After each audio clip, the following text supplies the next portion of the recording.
How to fix mobile hotspot not working on iPhone. Hello everyone, welcome to our channel. Let's see how we can do it. For this, just simply open up your settings and here open up general settings. Now scroll down till the very end and here you get this particular option, which is transfer or reset iPhone. Simply click on it, then click on reset. Now select the option of reset network settings. It will help you get your network settings back and remove any cache or corrupt files out there. The other option is that you can force reset your iPhone by just pushing the up volume button, then volume down button and holding the power off button together and hold it till Apple logo appears.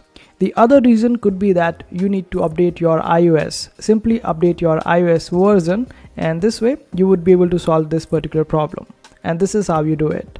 I hope this video was helpful. Make sure to hit that like button and also subscribe to our channel for more helpful videos.